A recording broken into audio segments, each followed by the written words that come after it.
नमस्कार श्रोते हो. दीपक रेगे कथाकथन चॅनलवर तुम्हा सगळ्यांचं मनापासून स्वागत. श्रोते हो, आज तुम्ही ऐकणार आहात ज्योती पुजारी यांच्या पंखात रुतलेला काटा या कथासंग्रहातली कथा अश्वत्थामा. तुम्ही कोणीही माझ्यानंतर माझा शोध घेऊ नये म्हणून मी हे पत्र लिहितोय. कुठलाही मायना नसलेलं हे पत्र सकाळी जेव्हा तुमच्या हाती पडेल तेव्हा मी या घरापासून, तुम्हा सर्वांपासून दूर गेलेला असेन. तुम्ही सगळे फार चांगले आहात. माझ्याबद्दल तुमच्या मनात जिव्हाळा आहे, आदर आहे. कुठलंही दुःख, अवहेलना तुमच्याकडून कधीही माझ्या वाट्याला आलेली नाही आणि तरीही मी घरातून निघून जातोय. एका विलक्षण अशा चकव्यात मी सापडलोय. आज नाही, 30-35 वर्षांपूर्वीच. तुम्ही दोघेही तेव्हा अगदी लहान होता. माणसाला जगण्यासाठी तडजोडी कराव्या लागतात, तशीच एक तडजोड मी आयुष्यात एकदा केली आणि चकव्यात सापडलो. चकवा मागे लागला की ओळखीच्या वाटासुद्धा अनोळखी होतात. भूलभुलैयात सापडल्यासारखा माणूस वाटांच्या चक्रव्यूहात सापडतो. जिथून निघाला तिथेच फिरून फिरून परत येतो. मात्र जाता येता वाटसरूंना हटकलं तर त्या चक्रव्यूहातून तो बाहेर पडतो असं म्हणतात. त्याला भुलवणाऱ्या, फसवणाऱ्या वाटा त्याच्यापासून दूर दूर जातात आणि त्याला हवी ती वाट गालिच्यासारखी त्याच्यासमोर उलगडत जाते. पण चक्रव्यूहातून बाहेर पडण्याची वाट त्याला गवसलीच नाही तर काय होत असेल त्या चकव्यात सापडलेल्याचं? किती काळ गरगरत राहत असेल तो त्या जीव घेण्या आवर्तात. मृत्यूच त्याची सुटका करीत असेल. ऐन उमेदीच्या वयात अशाच नोकरी नावाच्या चकव्याने मला गाठलं आणि माझ्या वाटा अनोळखी होत गेल्या. स्वतःच्या आयुष्याचं कोडं सुटता सुटेन असं झालं. कोण आहे मी? मागच्या जन्मी क्रूरकर्मा कसाहीच असणार मी, म्हणूनच या जन्मी माझ्या वाट्याला असं महाभयंकर कर्म आलं. जन्मभर केलेल्या पापाची फळं मला भोगावीच लागणार नव्हे, त्या पापापासून माझी सुटकाच नाही. लौकिकदृष्ट्या मी सुखी आहे. मुलं, सुना, नातवंडांनी घर भरलं आहे. मुलं त्यांच्या त्यांच्या क्षेत्रात यशस्वी ठरली आहेत. मोठ्या नरेंद्रचा तयार कपड्यांचा व्यवसाय आहे, तर त्याच्यापेक्षा धाकटा सुरेंद्र एका खाजगी कंपनीत बडा अधिकारी आहे. त्यांना यशाच्या शिखरावर चढता यावं म्हणून मी मुकाट्यानं वाल्या कोळ्यासारख्या लोकांच्या माना मुरगळत आलो. केल्या कृत्याची विलक्षण घृणा वाटतेय मला. आजपर्यंत माझ्या हातून जे घडलं ते स्वप्न नाही, अतिशय दाहक, जळजळीत असं वास्तव आहे. माणसाला झोपेत स्वप्न पडतात. स्वप्नाचा नित्य नवा खेळ मांडला जातो. मेंदूत अज्ञात लिपी उमटत जाते. स्वप्नाचा कॅलिडोस्कोप फिरत राहतो. विलोभनीय नक्षी उमटते, मिटत राहते. पण माझी स्वप्न कधीच अशी नव्हती. माझ्या स्वप्नात नेहमी येतात भेसूर चेहरे, प्रेतकळा. डोळ्यात थिजून राहिलेले ते चेहरे फरफटत नेतात मला आणि भिरकावून देतात भयाच्या खोल खोल दरीत. कंठातून निघालेली किंकाळी ओठातून बाहेर पडण्याआधीच मांस झडून गेलेल्या 2 हातांची घट्ट पकड बसते माझ्या मानेभोवती आणि ओठापर्यंत आलेली किंकाळी ओठात गच्च रुतून बसते. रात्र संपून दिवस उगवला तरी ती स्वप्न माझा पिच्छा सोडत नाहीत. मनात रेंगाळत राहतात आणि वाटतं पळून जावं त्या स्वप्नांपासून दूर, पण ते शक्य नाही. अंगाला चिकटलेल्या त्वचेसारखी चिकटून राहिली आहेत ती मला. नोकरी म्हणून मी जे केलं ते माझ्या कर्तव्याचा भाग होता आणि कर्तव्य भावनेपेक्षा श्रेष्ठ असतं हे सगळं मला मान्य आहे. पण कर्तव्याचा मुलामा दिला म्हणून केलेल्या पापाला क्षमा नाही ना करता येत. ज्यांचा माझ्याशी दुरान्वयानंही संबंध नाही अशा लोकांना मी यमसदनाला पाठवलं, त्याची टोचणी मला आयुष्यभर राहील. आयुष्याच्या शेवटच्या पर्वात ती असह्य झाली आहे. माझ्या मनाची तगमग होती आहे. त्यातून मुक्त होण्याचा मार्ग शोधण्यासाठी मी घर सोडून जातोय. सकाळी तुमच्या हातात हे पत्र पडेल त्यावेळी मी खूप खूप दूर गेलेला असेन. कृपा करून माझा शोध घेण्याचा प्रयत्न करू नका. तुमचा बाप्पाजी. लिहिलेल्या अक्षरावरून एकदा नजर फिरवून बाप्पाजींनी पत्र बंद केलं. डायनिंग टेबलवर पत्र ठेवून ते स्वतःच्या खोलीत गेले. कपडे बदलले, काही नोटा खिशात टाकल्या, दार उघडून ते बाहेर आले. ती पौर्णिमेची रात्र होती. साऱ्या जगावर गारुड करणारी रात्र. चंद्राच्या धुसर मळकट प्रकाशात गूढ वाटणाऱ्या त्या रात्री आयुष्याची भळबळती जखम कपाळावर घेऊन बाप्पाजी घरापासून दूर दूर जात राहिले. बाप्पाजी स्टेशनवर आले. समोर दिसेल त्या गाडीत चढले. सकाळी बाप्पाजींची चिठ्ठी वाचून घरात हल्लकल्लोळ माजला, पण तोपर्यंत बाप्पाजी घरापासून दूर गेले होते. बाप्पाजी गाडीच्या समोर दिसेल त्या डब्यात शिरले. डब्यातले सगळे प्रवासी गाढ झोपेत होते. बाप्पाजी दाराजवळ अंगाची जोडी करून बसून राहिले. गाडी कुठल्या दिशेनं आली, कुठल्या दिशेला जाणार, बाप्पाजींना क्षिती नव्हती. दिशाहीन प्रवास त्यांनी स्वतःहून स्वीकारला होता. गाडी जीवाच्या आकांतानं धावत होती. स्टेशनं येत होती, जात होती, प्रवासी उतरत होते, नवे प्रवासी चढत होते. मध्येच तिकीट चेकर येऊन गेला. शेजारच्या प्रवाशाच्या तोंडून ऐकलेल्या कुठल्या तरी गावाचं नाव सांगून बाप्पाजींनी तिकीट घेतलं. दुसऱ्या दिवशीच्या रात्री गाडी कुठल्या तरी छोट्या स्टेशनवर थांबली. कुणीतरी सांगितल्यासारखं ते उठले आणि स्टेशनवर उतरले. स्टेशनच्या रंगरूपावरनं गाव लहानसं असणार याची कल्पना त्यांना आली. त्यांना त्याच्याशी काही देणं घेणं नव्हतं. त्यांच्या हिशेबी सगळी गावं सारखीच होती.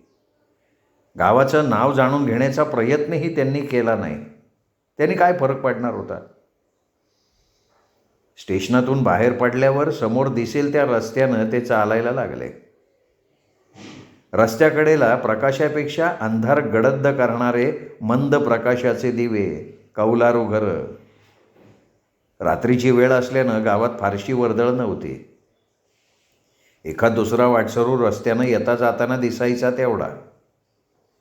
पायाखालचा रस्ता नेईल तिकडे ते चालत राहिले. बाप्पाजी चालता चालता थबकले. रस्त्याच्या कडेला असलेल्या त्या पुरातन देवालयाकडे त्यांचं लक्ष गेलं.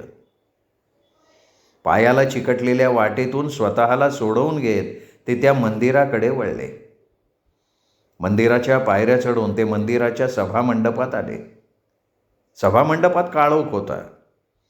समोर गर्भागारात तेवणाऱ्या समईच्या मंद प्रकाशात महादेवाची काळ्या पाषाणाची पिंड सभामंडपातूनही दिसत होती.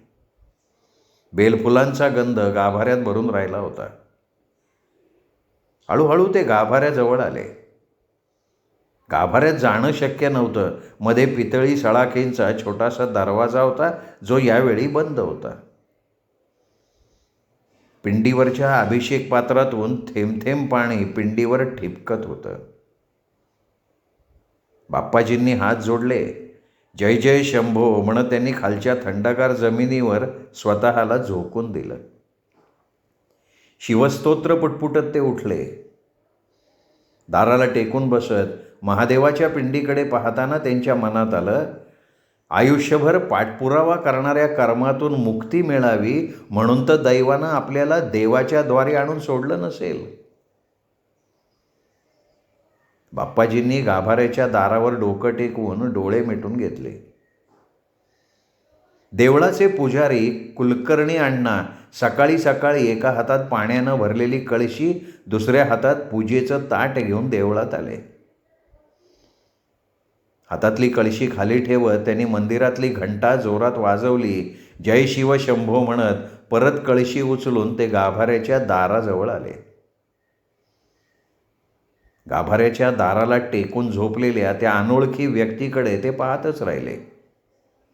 मजबूत बांधा, रापलेली काया, पसरट चेहरा, कपाळातून निघाल्यासारखं सरळ धारधार नाक, दळदार ओठ, ओठावर मिशीचं जंगल, थकलेला क्लांत चेहरा, डोक्यावरचे केस पिकलेले, वृद्धत्वाकडे झुकलेला देह. कोण असेल हा? कुठून आलाय? एवढ्या जोरात घंटानाद केला तो याच्या कानापर्यंत गेला नसेल? एवढी कशी गाढ झोप म्हणायची? आज जिवंत तरी आहे का याला मारून कोणीतरी आणून टाकला इथे कोणी? अण्णांनी त्याच्या चेहऱ्याकडे वाकून बघितलं. श्वास सुरू होता. अण्णांनी कळशीतलं पाणी ओंजळीत घेतलं. त्याच्या चेहऱ्यावर शिंपडलं. गार पाणी पडताच तो खडबडून जागा झाला.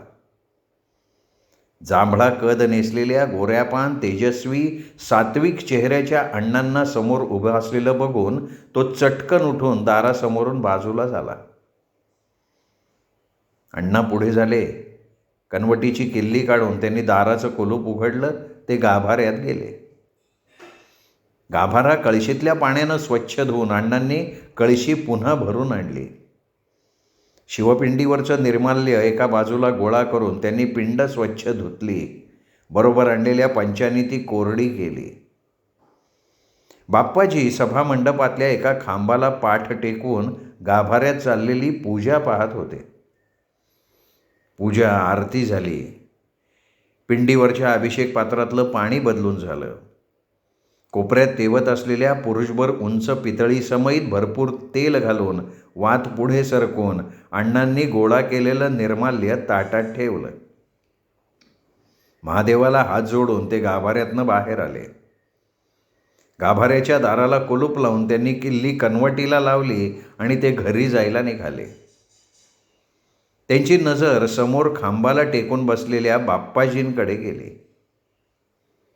ते त्यांच्या पुढ्यात येऊन उभे राहिले. कुठून आलायस? बाप्पाजी त्यांच्याकडे नुसते पाहत राहिले. काय उत्तर द्यावं? स्वतःचं नाव गाव त्यांनी कधीच मागे सोडलं होतं. आलाय कुठून? इथे कोणी नातेवाईक आहेत तुमचे? आमच्या या छोट्याशा गावात काय काम काढलं? नाही, काम नाही, काम वगैरे काही नाही. मी रस्ता चुकून इकडे आलो आहे. बाप्पाजींनी जरा वेळ विचार करून उत्तर दिलं. वाट चुकलात? कुठल्या गावाला जायचं होतं? तुमचं नाव काय म्हणालात? अण्णांचे प्रश्न संपत नव्हते. गाभाऱ्यातल्या महादेवाकडे बघत ते म्हणाले, एवढं सांगतो, मी कोणी चोर लुटारू नाही. माझ्यातल्या हरवलेल्या मीचा शोध घेत निघालो आणि इथे येऊन पोचलो. इथून कुठे जाणार ते मलाही माहिती नाही आहे. बाप्पाजींचा चेहरा बोलताना व्यथित झाला. या माणसाने आयुष्यात खूप घाव सोसलेले असावेत, अण्णांच्या मनात आलं. हे बघा, कुठे जाण्याची गरज नाही आहे. या देवळाच्या मागे माझं घर आहे. मी एकटाच असतो. तुमची इच्छा असेल तर तुम्ही माझ्याबरोबर राहू शकता. कुठेतरी वणवण करण्यापेक्षा इथे देवाच्या सानिध्यात राहिलं तर मनातला वणवा तरी शांत होईल. बाप्पाजींच्या मनात आलं. मग काय ठरलंय तुमचं? हो, मी राहीन तुमच्याबरोबर. ठीक आहे, चला. माझं नाव सदाशिव कुलकर्णी. मला सगळे अण्णा म्हणतात. तुम्हीही अण्णा म्हणायला हरकत नाही. बाप्पाजींचं आयुष्य एका वेगळ्या वळणावर येऊन उभं राहिलं. खरंच किती विलक्षण घटना घडतात आयुष्यात. नोकरीसाठी वणवण फिरणारा, जगाकडून अपमान अवहेलना सोसणारा जगन्नाथ पवार 4 भावंडात मोठा म्हणून आणि आई वडील लाडानं बापू म्हणतात म्हणून सगळे त्यांना बापू म्हणायला लागले. नंतर मिळाली नोकरी. नोकरी करताना रोज एका नव्या मरणाला सामोरं जाताना होणारी जीवाची तगमग. त्यांच्या लग्नानंतर कधीतरी बापूंचा बाप्पाजी झाला. मुलं झाली. त्यांची शिक्षणं, लग्न. प्रपंचातल्या कर्तव्याच्या एका फासात पाय अडकत गेला आणि नोकरी सोडण्याचा विचार 1000 वेळा मनात आला तरी प्रत्यक्ष आचरणात आणता आला नाही. त्यांच्या नोकरीचं स्वरूप, त्यांना करावं लागणारं काम हे त्यांनी कधीही कुणाजवळही सांगितलं नाही. तरी ते त्यांच्याबरोबर काम करणाऱ्यांकडून झिरपत त्यांच्या घरात, नातेवाईकात पसरत गेलं. त्यांच्या बायकोनी त्यावेळी सोडून दे ही नोकरी, आपण मोलमजुरी करू. पण कुणाच्या तळतळाटाचं ग्रहण आपल्या प्रपंचाला नको असं कळवळून त्यांना एकदा नव्हे कितीदा तरी सांगितलं. मुलांवरही त्यांच्या कृत्याचा परिणाम झाला. त्यांची लग्न जमेनाशी झाली. पळून जाणं शक्य नव्हतं. प्रपंचातल्या वाढत्या जबाबदाऱ्या, खर्च समोर दिसत असताना असा निर्णय घेणं शक्य नव्हतं. 2 वर्षांपूर्वी सावित्री गेली आणि वाटलं जगण्यातला सगळा रसच संपला. आयुष्यभर मागे लागलेल्या चकव्यातून ती त्याला बाहेर काढू शकली नाही, पण ती त्यांच्या मनाचा दिलासा होती. आयुष्यातले 60 उन्हाळे पावसाळे पाहिल्यावर आयुष्य पुन्हा एका वेगळ्या वळणावर येऊन उभं राहिलं होतं.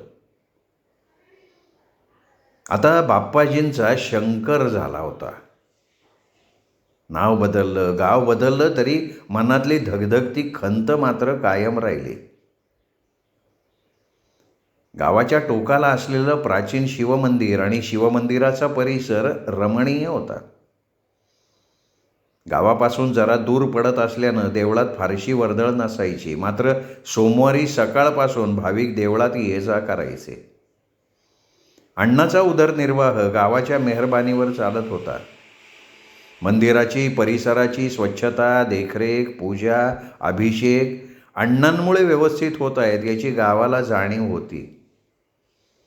गावातली पाटील, इनामदार मंडळी धान्य, पैसा पुरवत. पूजेचा, तेलतुपाचा खर्च गावकरी उचलत. अण्णांनी परिसर कसा लख्ख ठेवला होता. गावानीच बांधून दिलेल्या एका खोलीत त्यांचा प्रपंच त्यांनी मांडला होता. देवळाच्या मागच्या मोकळ्या जागेत अण्णांनी फुलझाडं, भाज्यांची रोपं लावलेली होती. रोज सकाळ संध्याकाळ देवळात पूजा, आरती, शिवमहिम्न स्तोत्राचा पाठ अण्णा नेमानं करत. देवळात प्रवेश करताना मन कसं प्रसन्न व्हायचं. आता शंकराचा दिनक्रम चालू झाला. अण्णांबरोबर पहाटे उठायचं. अण्णांची आंघोळ आटोपेपर्यंत शंकर खोली झाडून पुसून चक्क करायचा. झाडांना पाणी द्यायचा. अण्णा पूजा करायला जाण्याआधी देऊळ, देवळाचा परिसर झाडून स्वच्छ करायचा. देवळासमोर पाणी शिंपडायचा. अण्णांची पूजा होईस्तोवर सभामंडपात शांतपणे उभा राहायचा. कुणी ना कुणी देवळात दर्शनाला येत राहायचे. दुपारच्या वेळी अण्णा दोघांपुरतं भात पिठलं शिजवायचे. नंतर थोडी विश्रांती झाली की अण्णा संध्याकाळी ज्ञानेश्वरी वाचत. शंकर समोर बसून ऐकायचा. संध्याकाळची आरती झाली की अण्णा रात्री त्याच्यापुरता भात शिजवत. अण्णा स्वतः रात्री जेवत नसत. येणाऱ्या जाणाऱ्यांनी पहिल्यांदा अण्णांकडे कोण पाहुणा आलाय याची चौकशी केली. अण्णांनी आपला आत्तेभाऊ त्यांच्याकडे राहायला आल्याचं सांगितलं. गावातल्या लोकांशी हळूहळू शंकरची ओळख होत गेली. ते फारसे स्वतःहून कोणाशी बोलत नसत, पण कोणी त्यांच्याजवळ येऊन त्यांच्याशी बोलायचा प्रयत्न करायला लागलं तर मग मनात असूनही त्यांना टाळता येत नसे. नेमानं सकाळी दर्शनाला येणाऱ्यात सावता माने, शेलार नाना, देशपांडे भाऊ, घेला सेठ ही मंडळी होती. दर्शन घेऊन झालं की काही वेळ सभामंडपात बसून त्यांच्या गप्पा होत. त्यावरून गावात कुठे काय चाललंय ते कळे. अण्णा त्या गावगप्पात भाग घेत. मंडळी शंकरला आपल्या गप्पात बोलवत. त्याला आता सगळे शंकर दादा म्हणायला लागले. शंकर या वातावरणात भूतकाळ विसरण्याचा प्रयत्न करत होता, पण तो त्याच्या मानेवर सिंदबादच्या सफरीतल्या म्हाताऱ्यासारखा घट्ट चिकटून बसला होता. एकदा इनामदार दर्शनासाठी देवळात आले असताना त्यांची शंकरशी ओळख झाली. अण्णा, यांना घेऊन ये एकदा आपल्या वाड्यावर. जाता जाता इनामदारांनी त्यांना आमंत्रण दिलं. अजून शंकरदादाची पाटलांशी कधी भेट झालेली नव्हती. पाटील मुंबईला काही कामानिमित्त गेलेत एवढं कळलं होतं. शंकरला महादेवाच्या आश्रयाला येऊन 5-6 दिवस झाले. तिथल्या त्या वास्तव्यातल्या एकाही रात्री त्यांना ते स्वप्न पडलं नाही. त्यांनाही त्या स्वप्नाचा विसर पडत चालला होता. पण विसरायचं म्हटलं तरी मेंदूत कुठेतरी त्याला जाग येत असावी. इथे आल्यापासून झोपही बऱ्यापैकी लागायला लागली. त्या रात्री त्यांना स्वस्थ झोप लागली होती. अण्णा बाजूच्या पलंगावर गाढ झोपले होते. ते न्यायालयातल्या आरोपीच्या पिंजऱ्यात उभे होते आणि आश्चर्य म्हणजे न्यायाधीशांच्या आसनावर विराजमान झालेले न्यायाधीश त्यांच्यासारखे दिसत होते, जणू त्यांचंच प्रतिबिंब. आरोपी जगन्नाथ पवार, तुझ्यावरील सगळे आरोप सिद्ध झालेले आहेत. नाही, मी गुन्हा केलेला नाही आहे, मी निरपराध आहे. न्यायाधीशांचे शब्द पूर्ण होण्याआधी आरोपीच्या पिंजऱ्यात उभे असलेले जगन्नाथ पवार कळवळून म्हणाले, तू खुनी आहेस, खुनी. काय संबंध होता तुझा आमच्याशी? का संपवलंस तू आम्हाला? हे बघ तुझ्या कसाब करणीच्या खाणाखुणा. एवढा वेळ न्यायालयात समोर शांत बसलेले ते धूसर पांढरे चेहरे चवताळून ओरडत त्याच्यावर चालून आलेत. जगन्नाथ जवळ येणाऱ्या चेहऱ्यापासून स्वतःला लपवण्यासाठी मागे मागे जाण्याचा प्रयत्न करत राहिला. कागदासारखे पांढरे निस्तेज चेहरे, खोबणीतून बाहेर लोंबणारे डोळे, मानेच्या तुटलेल्या लांब शिरा. अतिशय भ्यायल्यानं जगन्नाथ जोरात किंचाळला, पण किंचाळी त्याच्या ओठातच रुतून राहिली. विचित्र घुसमटल्यासारखा आवाज त्यांच्या तोंडून बाहेर पडला. त्या आवाजानं अण्णांना जाग आली. पहिल्यांदा कसला आवाज येतोय ते कळेना. अंथरुणात उठून बसत त्यांनी आवाजाचा वेध घेण्याचा प्रयत्न केला. आवाज शंकरच्या दिशेनं येत होता. ते उठले. त्यांनी उशाजवळचा दिवा मोठा केला. त्या प्रकाशात त्यांनी पाहिलं शंकरचा चेहरा भीतीने आक्रसला होता. अण्णा शंकरजवळ खाली बसले. त्यांनी शंकरदादाला आवाज दिला, शंकरदादा, उठा, जागे झालात का? त्या आवाजानं शंकर जागा झाला. त्यानं डोळं उघडून समोर बघितलं. अण्णा त्याच्या शेजारी बसले होते. ते न्यायालय, ते न्यायाधीश, ते चेहरे, सगळं स्वप्न होतं तर. ते पुटपुटले. काहीतरी भीतीदायक स्वप्न पडलेलं दिसतंय तुम्हाला. घाबरू नका. त्या जगदीश्वराची कृपा सावली आहे आपल्यावर. तुम्ही मनातली भीती आधी काढून टाका. अण्णा हळुवार आवाजात त्यांच्याशी बोलत राहिले. त्यावेळी अण्णांनी त्यांना काही विचारलं नाही.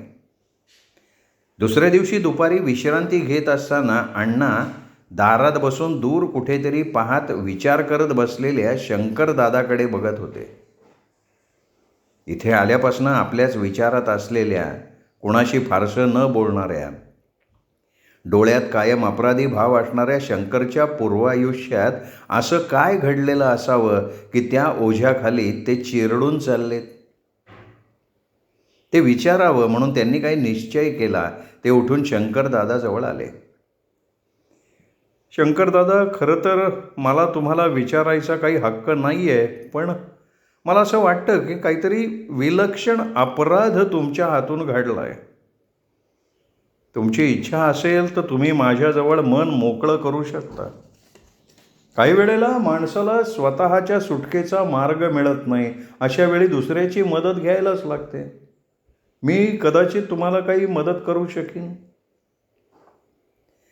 अण्णांचं बोलणं शंकरदादा खाली मान घालून ऐकत होते. अण्णांना सांगावं का सांगू नये त्यांना कळेना. अण्णासारखा देवमाणूस या चकव्यातून आपल्याला काढू शकेल. शंकरदादा बोलत होते. आयुष्याचा पट उलगडला जात होता. ते सगळं ऐकताना अण्णांच्याही काळजाचा थरकाप झाला. अनेक बरे वाईट प्रसंग अण्णांनीही त्यांच्या आयुष्यात पाहिले होते. इतक्या वर्षांनंतर त्यांच्या आयुष्यातली ती घटना अण्णा विसरू शकत नव्हते. अण्णा मूळचे वरणगावचे. त्यांचा तिथे वाडा होता. वाड्यात मुलामाणसांचा, नोकराचाकरांचा वावर होता. घरात सुबत्ता होती. गावात दशग्रंथी विद्वान ब्राह्मण म्हणून त्यांचं घराणं प्रसिद्ध होतं. पण एका काळरात्री सगळं होत्याचं नव्हतं झालं. गावापासून जवळ असलेल्या नदीला महापूर आला. भर पावसाचे ते दिवस. गौरी गणपती जवळ आलेला. 4 दिवसांवर गणपती आलेले आणि त्या रात्री मुसळधार पाऊस कोसळला. संततधार सुरू झाली. ती सतत 4 दिवस. पाऊस हत्तीच्या सोंडेसारखा कोसळत राहिला आणि त्या मध्यरात्री नदी तीराची मर्यादा ओलांडून ती नदी बेफाम झाली. अख्खं गाव तिने आपल्या पाण्यात वेढून टाकलं. वाडा त्या पाण्यात बुडाला. अण्णाची बायको, आई, मुलगी सगळे त्या पुरात वाहून गेले. अण्णाच्या हाती मुलीचा लाकडी पाळणा आला. त्या पाळण्याने त्यांना वाचवलं. त्या पुरानं त्यांचं सर्वस्व धुवून टाकलं. मनानं खचलेले, दुःखानं व्याकुळ झालेले अण्णा गावातून बाहेर पडले आणि फिरत फिरत या गावात आले. त्यांनी या गावातल्या जीर्ण मंदिराचा आश्रय घेतला. मोडकळीला आलेल्या त्या प्राचीन मंदिराकडे कोणी फिरकत नसत. अण्णांनी मंदिराचा कायापालट केला. गावकरी त्यांच्या मदतीला पुढे सरसावले. त्यांनी मंदिराचा जीर्णोद्धार केला आणि दुर्लक्षित अशा देवांचा देव असलेल्या महादेवाची पूजा नित्यनेमानं सुरू झाली. अण्णांचं सारं कुटुंब, जिव्हाळ्याची माणसं, सगळी सुबत्ता त्या घटनेनं त्यांच्यापासून हिसकावून घेतली. पण आपल्या जिव्हाळ्याच्या माणसात असून, आर्थिकदृष्ट्या स्थिरस्थावर असूनही शंकरदादांच्या नशिबी मात्र जन्मभराचा वनवास आला. कुठल्याही पाण्यानं न विझणारा वणवा आला. शंकरदादाची कहाणी ऐकल्यानंतर ते जरा वेळ सुन्न होऊन बसून राहिले. काही वेळाने त्यांनी स्वतःला सावरलं. शंकरदादा थकल्यासारखे डोळ्यावर हात घेऊन भिंतीला टेकून बसून होते. शंकरदादा, परमेश्वरानं प्रत्येकाला जन्माला घालताना त्याचं निहित कर्म त्याला योजून दिलेलं असतं आणि ते त्याला करायलाच लागतं. यात आपल्या इच्छेचा प्रश्नच नसतो.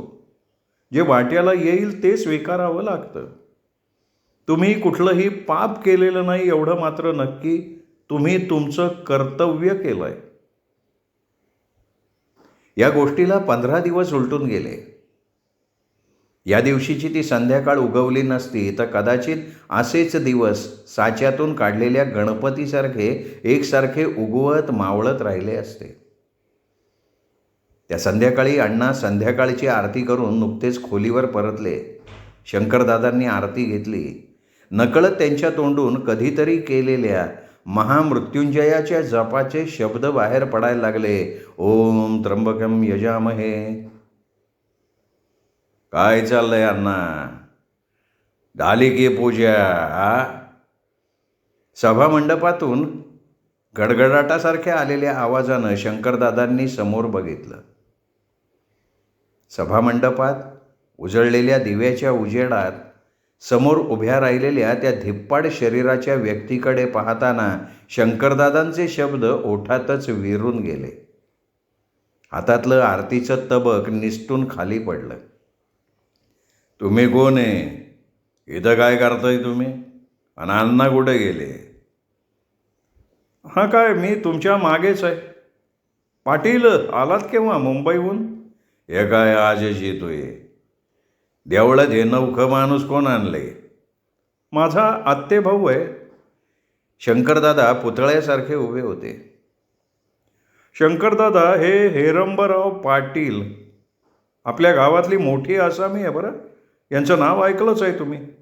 अहो, म्हणजे शंकरदादांना काय बोलावं कळेना. काय हो अण्णा, हे तुमचे आत्ते भाऊ असतेत कुठं?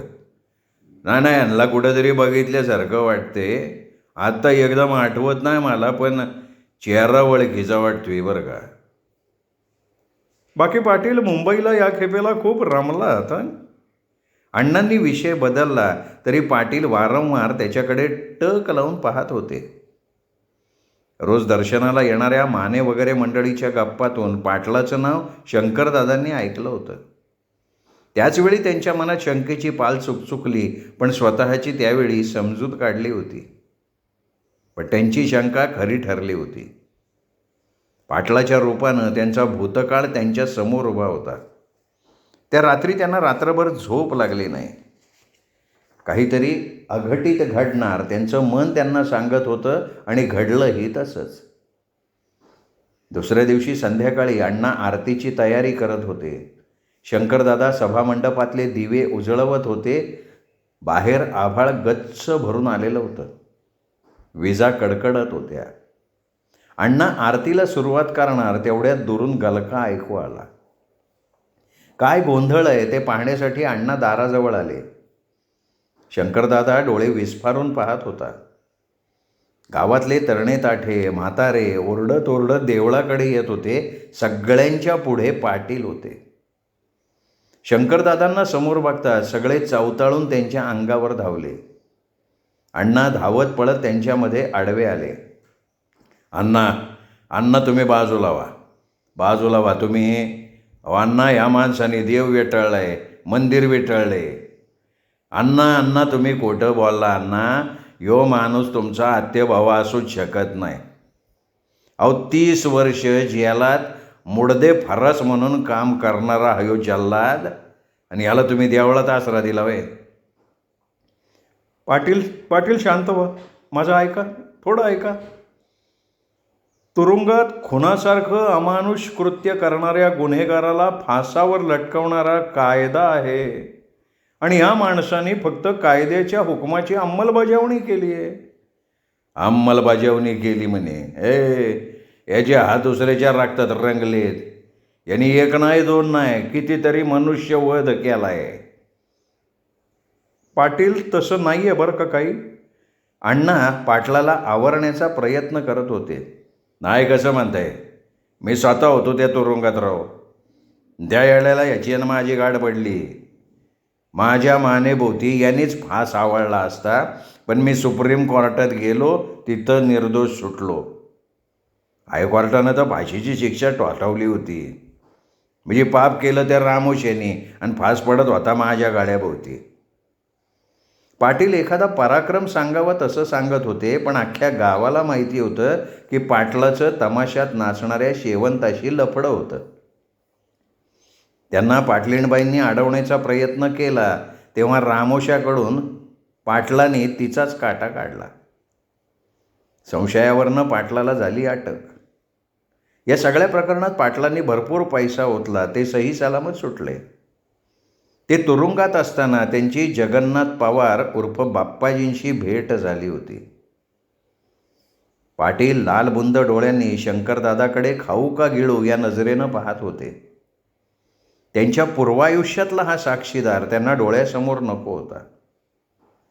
खरं तर शंकरदादा त्याचं काही बिघडवू शकत नव्हते, तरी पाटलाच्या मनातला चोर त्यांना स्वस्थ बसू द्यायला तयार नव्हता. शंकरदादा पूर्वाश्रमी तुरुंगात फाशी देण्याचं पापकर्म करायचा असं सांगून त्यांनी गावकऱ्यांना भडकवलं. इतके दिवस असा नीच माणूस देवळात राहिला, त्यामुळे देवळाचं पावित्र्य भंगलं म्हणून गावकरी चिडून त्याला मारायला आले. मुक्तीचा मार्ग शोधणारा शंकर. नाव गाव बदललं तरी त्याची चक्रव्यूहातून सुटका नव्हती. त्याचा काहीही दोष नसताना त्याच्या आयुष्यावर एक काळी सावली पसरली, मनात सदैव टोचणारी. अपराधाची बोच त्याला घरापासून त्याच्या माणसांपासून दूर घेऊन आली, पण त्याच्या भूतकाळानं त्याचा पाठलाग काही सोडला नाही. बाहेर मुसळधार पाऊस कोसळायला लागला होता. विजा कडाडत होत्या. अण्णांना दूर ढकलून लोकांनी शंकरदादांना लाथा बुक्क्यांनी झोडपत देवळाच्या अंगणात लोटलं.